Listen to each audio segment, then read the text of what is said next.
오늘의 말씀 고린도후서 7장 8절에서 11절 말씀입니다. 그러므로 내가 편지로 너희를 근심하게 한 것을 후회하였으나 지금은 후회하지 아니함은 그 편지가 너희로 잠시만 근심하게 한 줄을 알미라. 내가 지금 기뻐함은 너희로 근심하게 한 까닭이 아니요 도리어 너희가 근심함으로 회개함에 이른 까닭이라. 너희가 하나님의 뜻대로 근심하게 된 것은 우리에게서 아무 해도 받지 않게 하려 함이라. 하나님의 뜻대로 하는 근심은 후회할 것이 없는 구원에 이르게 하는 회개를 이루는 것이요 세상 근심은 사망을 이루는 것이니라. 보라, 하나님의 뜻대로 하게 된 이 근심이 너희로 얼마나 간절하게 하며 얼마나 변증하게 하며 얼마나 분하게 하며 얼마나 두렵게 하며 얼마나 사모하게 하며 얼마나 열심 있게 하며 얼마나 벌하게 하였는가. 너희가 그 일에 대하여 일체 너희 자신의 깨끗함을 나타내었느니라.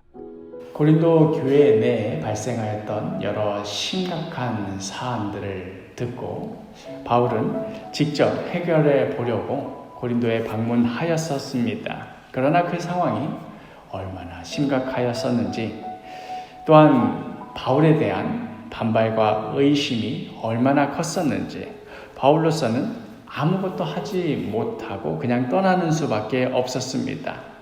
그리하여 고린도를 뒤로하며 바울은 고린도 성도들이 어서 돌이키기를 바라는 마음으로 그들의 잘못을 질책하는 소위 눈물의 편지로 알려진 그 편지를 보냅니다.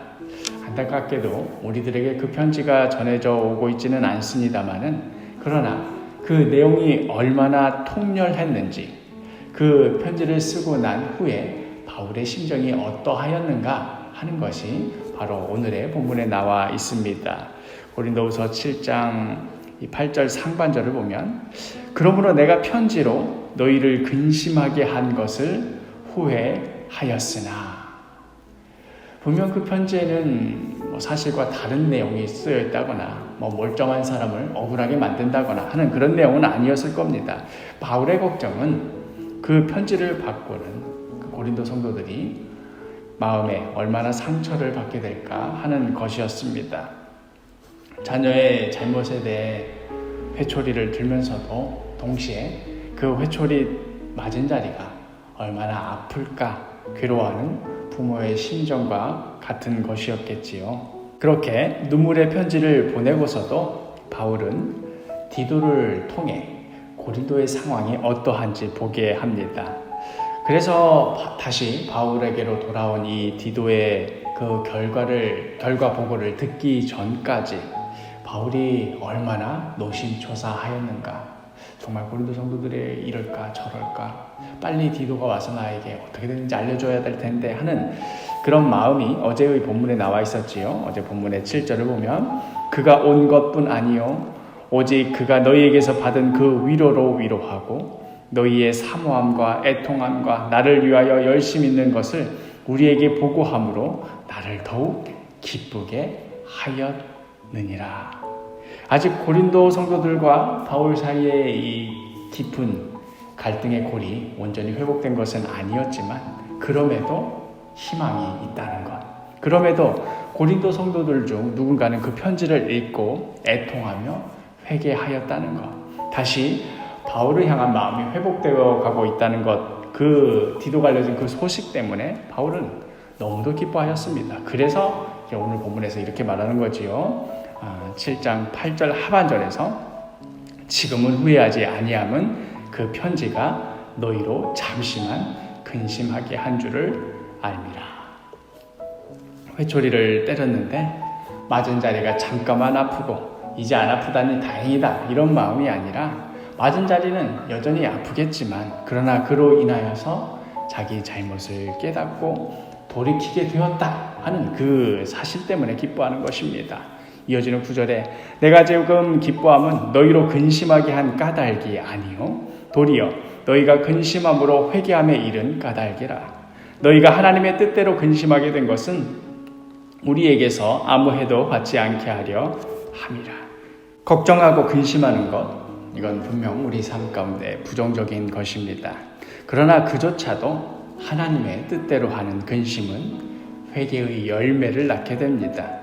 근심이 근심으로 끝이 나지 않고 삶이 새로워지는 것으로 다시 하나님의 뜻으로 돌이켜 귀한 열매를 맺는 것으로 돌아가게 합니다.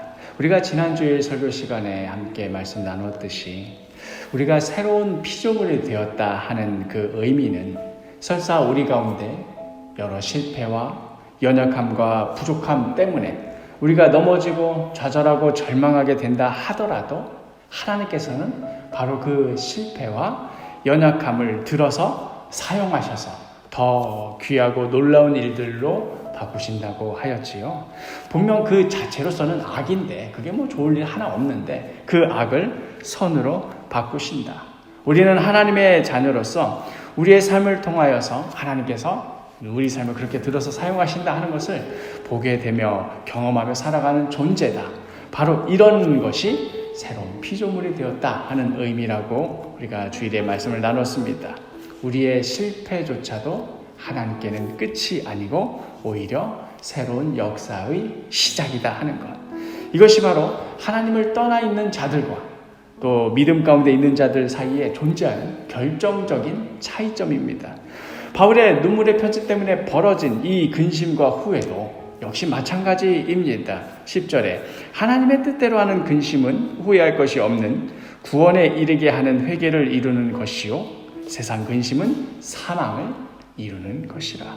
똑같은 근심과 후회이지만 새로운 피조물인 우리들에게는 이것이 회개를 이루게 하는 악으로부터 선을 이끌어내게 되는 그러한 새로운 역사의 재료가 되지만 하나님을 떠난 자들에게는 그 근심과 후회는 그걸로 아무리 잘 굴려보고 이리저리 해보아도 결국은 사망을 이루게 될 뿐이라는 것이지요.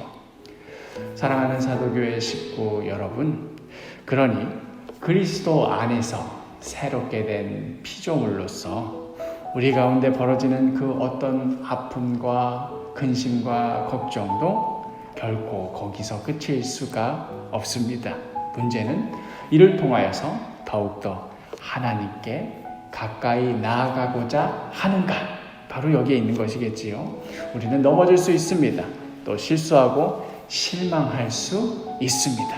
그러나 넘어진 그 자리에서 절망하고 있는 바로 그 자리에서 하나님께로 돌이키십시오.